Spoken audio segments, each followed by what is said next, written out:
तारा रानी की कथा। तो चलिए मैं तारा रानी की कहानी सुनाऊंगी। माता के जगराते में महारानी तारा देवी की कथा कहने व सुनने की परंपरा प्राचीन काल से चली आई है। बिना इस कथा के जागरण को संपूर्ण नहीं माना जाता है। यद्यपि पुराणों एवं ऐतिहासिक पुस्तकों में कोई उल्लेख नहीं है, तथापि माता के प्रत्येक जागरण में इसको सम्मिलित करने का परंपरा विधान है। कथा इस प्रकार से है, तो चलिए अंत तक बने रहिएगा, वीडियो को स्किप मत कीजिएगा, ध्यान से सुनिएगा। राजा सपर्श माँ भगवती का पुजारी था। दिन रात महामाई की पूजा करता था। माँ ने भी उसे राजपाट, धन दौलत, ऐशो आराम के सभी साधन दिए थे, कभी कमी नहीं थी। तो सिर्फ यह कि उसके घर में कोई संतान न थी, यही गम उसे दिन रात सताता। वो माँ से यही प्रार्थना करता था कि माँ मुझे एक लाल बख्श दो, ताकि मैं संतान का सुख भोग सकूं, मेरे पीछे भी मेरा नाम लेने वाला हो, मेरा वंश भी चलता रहे। माँ ने उसकी पुकार सुन ली। एक दिन माँ ने आकर राजा के स्वप्न में दर्शन दिए और कहा, हे राजन, मैं तेरी भक्ति से प्रसन्न हूँ और तुझे वरदान देती हूँ कि तेरे घर में 2 कन्याएं जन्म लेंगी। कुछ समय के बाद राजा के घर में एक कन्या ने जन्म लिया। राजा ने अपने राज दरबारियों को बुलाया, पंडितों व ज्योतिषियों को बुलाया और बच्ची की जन्म कुंडली तैयार करने का हुक्म दिया। पंडित तथा ज्योतिषियों ने उस बच्ची की जन्म कुंडली तैयार की और कहा, हे राजन, यह कन्या तो साक्षात देवी है। यह कन्या जहाँ भी कदम रखेगी वहाँ खुशियाँ ही खुशियाँ होंगी। यह कन्या भी भगवती की पुजारन होगी। उस कन्या का नाम तारा रखा गया। थोड़े समय बाद राजा के घर वरदान के अनुसार एक और कन्या ने जन्म लिया। मंगलवार का दिन था। पंडितों और ज्योतिषों ने जब जन्म कुंडली तैयार की तो उदास हो गए। राजा ने उदासी का कारण पूछा तो वह कहने लगे, महाराज, यह कन्या आपके लिए शुभ नहीं है। राजा ने उदास होकर ज्योतिषों से पूछा कि मैंने ऐसे कौन से बुरे कर्म किए हैं जो कि इस कन्या ने मेरे घर में जन्म लिया। उस समय ज्योतिषियों ने अपनी ज्योतिषी लगाकर बताया, कहने लगे कि ये दोनों कन्याएं जिन्होंने आपके घर में जन्म लिया है, पिछले जन्म में राजा इंद्र की अप्सराएं थी। इन्होंने सोचा कि हम भी मृत्युलोक में भ्रमण करें तथा देखें कि मृत्युलोक पर किस तरह से रहते हैं। दोनों मृत्युलोक पर आ गए। एकादशी का व्रत रखा। बड़ी बहन का नाम तारा था, छोटी बहन का नाम रुक्मन। बड़ी बहन तारा ने अपनी छोटी बहन से कहा कि रुक्मन, आज एकादशी का व्रत है, हम लोगों ने आज भोजन नहीं किया, तू बाजार जाकर फल ले आ। रुक्मन बाजार फल लेने के लिए गई। वहाँ उसने मछली के पकोड़े बनते देखे। उसने अपने पैसे के पकोड़े तो खा लिए तथा तारा के लिए फल लेकर वापस आ गई। फल उसने तारा को दे दिए। तारा ने पूछा कि तू अपने लिए क्या फल क्यों नहीं लाई? तो रुक्मन ने बताया कि उसने मछली के पकोड़े खा लिए हैं। उसी वक्त तारा ने श्राप दिया, जा नीच, तूने एकादशी के दिन मांस खाया है, नीचों का कर्म किया है, जा मैं तुझे श्राप देती हूँ, तू नीचों की जून पाई छिपकली बनकर सारी उम्र मांस ही कीड़े मकोड़े खाती रहे। उसी शहर में एक ऋषि गुरु गोरख अपने शिष्यों के साथ रहते थे। उनके शिष्यों में एक चेला तेज स्वभाव का तथा घमंडी था। एक दिन वो घमंडी शिष्य पानी का कमंडल भरकर खुले स्थान में एकांत में जाकर तपस्या पर बैठ गया। वो अपनी तपस्या में लीन था।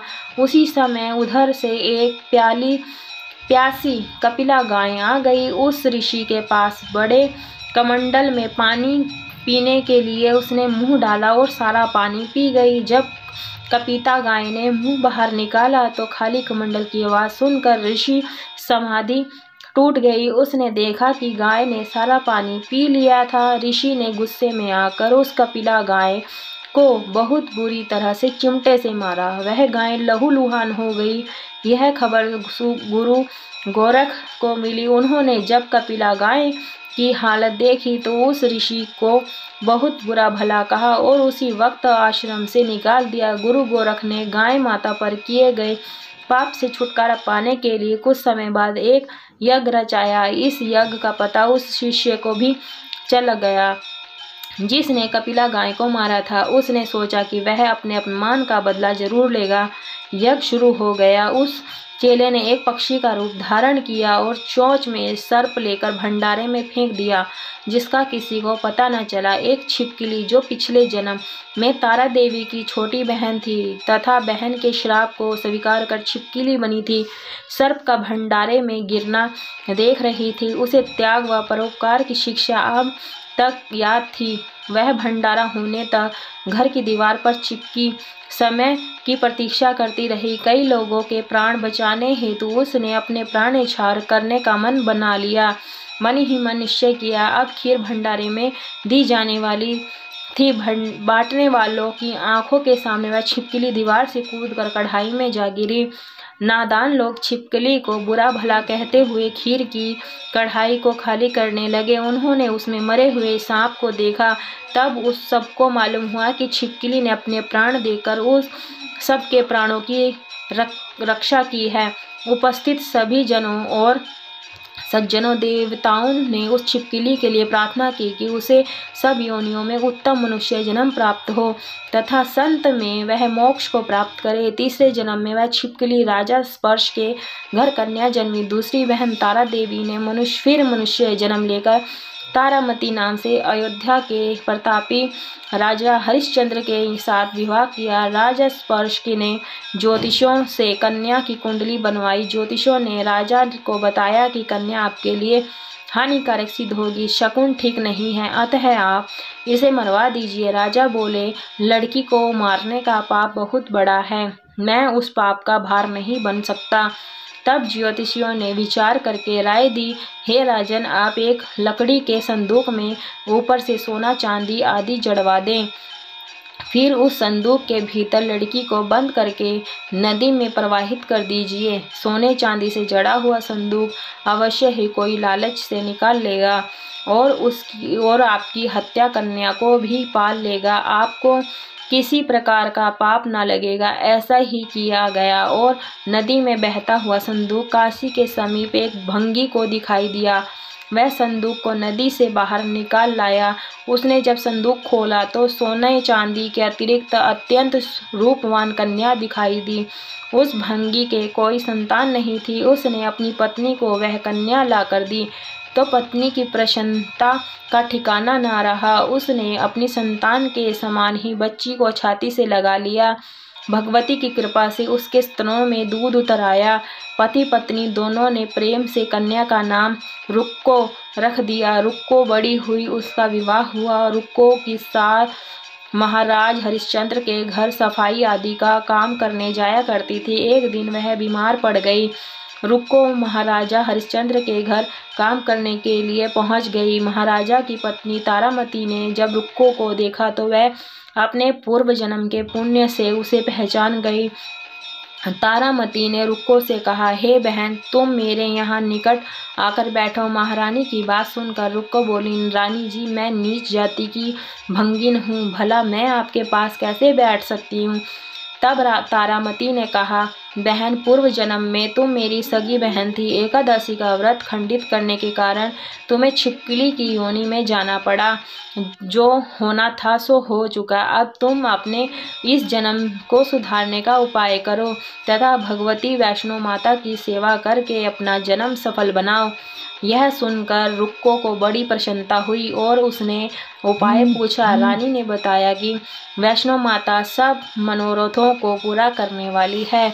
जो लोग श्रद्धापूर्वक माता का पूजन व जागरण करते हैं उनकी सब मनोकामना पूर्ण होती है। रुक्को ने प्रसन्न होकर माता की मनोती करते हुए कहा, हे माता, यदि आपकी कृपा से मुझे एक पुत्र प्राप्त हो गया तो मैं आपकी भी पूजन व जागरण करवाऊंगी। माता ने प्रार्थना को स्वीकार कर लिया। फलस्वरूप 10वें महीने उसके गर्भ से एक अत्यंत सुंदर बालक ने जन्म लिया। परंतु दुर्भाग्यवश रुक्को को माता का पूजन जागरण कराने का ध्यान न रहा। जब वह बालक 5 वर्ष का हुआ तो एक दिन उसे माता चेचक निकल आई। रुक्को दुखी होकर अपने पूर्व जन्म की बहन तारामती के पास आई और बच्चे की बीमारी का वृत्तांत सुनाया। तब तारामती ने कहा, तू जरा ध्यान करके देख कि तुझे माता के पूजन में कोई भूल तो नहीं हुई। इस पर रुक्को को 6 वर्ष पहले की बात याद आ गई। उसने अपराध स्वीकार कर लिया। उसने फिर मन में निश्चय किया कि बच्चे को आराम आने पर जागरण अवश्य करवाएगी। भगवती की कृपा से बच्चा दूसरे दिन ठीक हो गया। तब रुक्को ने देवी के मंदिर में ही जाकर पंडित से कहा कि मुझे अपने घर माता का जागरण कराना है, अतः आप मंगलवार को मेरे घर पधार कर कृतार्थ करें। पंडित जी बोले, अरे रुक्को, तू यहीं 5 रुपए दे जा, हम तेरे नाम से मंदिर में ही जागरण करवा देंगे। तू नीच जाति की स्त्री है, इसलिए हम तेरे घर में जाकर देवी का जागरण नहीं कर सकते। रुक्को ने कहा, हे पंडित जी, माता के दरबार में तो ऊंच नीच का कोई विचार नहीं होता है, वे तो सब भक्तों का समान रूप से कृपा करती है, अतः आपको कोई ऐतराज नहीं होना चाहिए। इस पर पंडित जी ने आपस में विचार करके कहा कि यदि महारानी तुम्हारे जागरण में पधारें तब तो हम भी स्वीकार कर लेंगे। यह सुनकर रुक्को महारानी के पास गई और सब वृत्तांत कर सुनाया। तारामती ने जागरण में सम्मिलित होने सहर्ष स्वीकार कर लिया। जिस समय रुक्को पंडित से कहने लगी के लिए गई, महारानी जी जागरण में आवेंगी, उस समय सैन नाई वहाँ था। उसने सब सुन लिया और महाराज हरिश्चंद्र को जाकर सूचना दी। राजा को सैन नाई की बात पर विश्वास नहीं हुआ।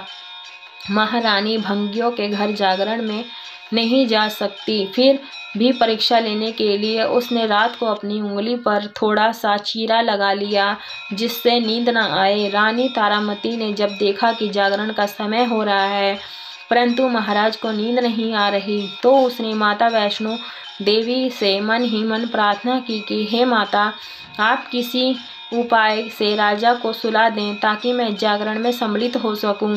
राजा को नींद आ गई। तारामती रोशनदान से रस्सा बांधकर महल से उतरी और रुक्को के घर जा पहुंची। उस समय जल्दी के कारण रानी के हाथ से रेशमी रुमाल तथा पांव का एक कंगन रास्ते में ही गिर गया। उधर थोड़ी देर बाद राजा हरिश्चंद्र को नींद खुली। वह भी रानी का पता लगाने निकल पड़ा। उसने मार्ग में कंगन व रुमाल देखा। राजा ने दोनों चीजें रास्ते से उठाकर अपने पास रख ली और जहाँ जागरण हो रहा था वहाँ जा पहुँचा।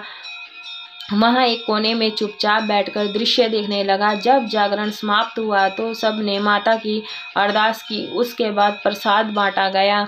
रानी तारामती को जब प्रसाद मिला तो उसने झोली में रख लिया। यह देख लोगों ने सोचा, आपने प्रसाद क्यों नहीं खाया?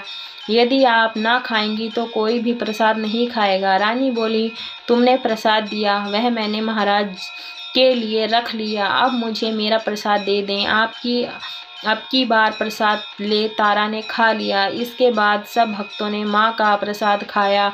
इस बार जागरण समाप्त करके प्रसाद खाने के बाद रानी तारामती महल की तरफ चल दी। तब राजा ने आगे बढ़कर रास्ता रोक लिया और कहा, तूने नीचों के घर का प्रसाद खा अपना धर्म भ्रष्ट कर लिया। अब मैंने तुझे अपने घर कैसे रखूं? तूने तो कुल की मर्यादा व प्रतिष्ठा का भी ध्यान नहीं रखा। जो प्रसाद तूने अपनी झोली में मेरे लिए लाई है उसे खिला। मुझे भी तू अपवित्र करना चाहती है। ऐसा कहते हुए राजा ने झोली की ओर देखा तो भगवती की कृपा से प्रसाद के स्थान पर उसमें चंपा, गुलाब, गेंदे के फूल, कच्चे चावल और सुपारियां दी। यह चमत्कार देख राजा आश्चर्यचकित रह गया। राजा हरिश्चंद्र रानी तारा को साथ ले महल लौट आए।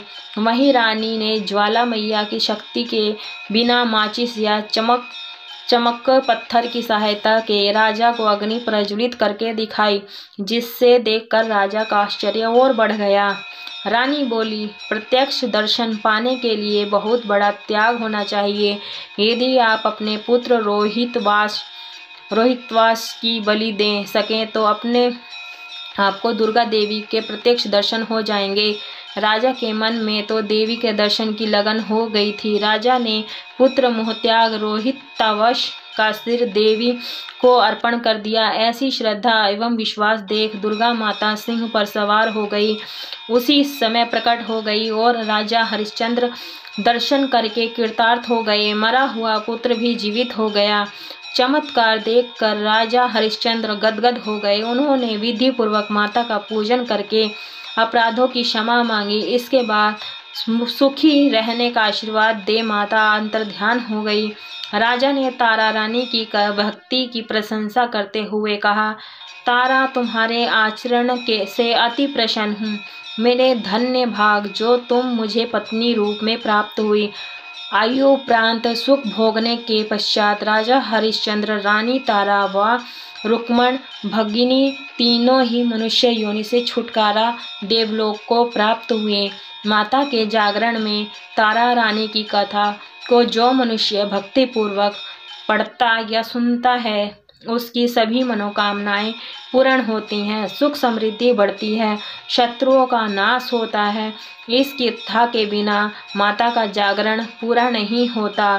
बोलो सच्चे दरबार की जय। आप सभी को यह कथा कैसी लगी? अगर ज्ञानवर्धक लगी हो, अच्छी लगी हो, तो हमारी वीडियो को ज़्यादा से ज़्यादा शेयर कीजिए, लाइक कीजिए, और कहाँ से देख रहे हैं ये कमेंट बॉक्स में ज़रूर बताइए। और कमेंट बॉक्स में जय माता रानी, जय तारा रानी की कथा ऐसे लिख कर हमें सपोर्ट कीजिए। और राधे राधे राधे राधे सबको बोलना पड़ेगा। बोले साचे दरबार की जय, सचिया वाली जोता वाली माता की जय।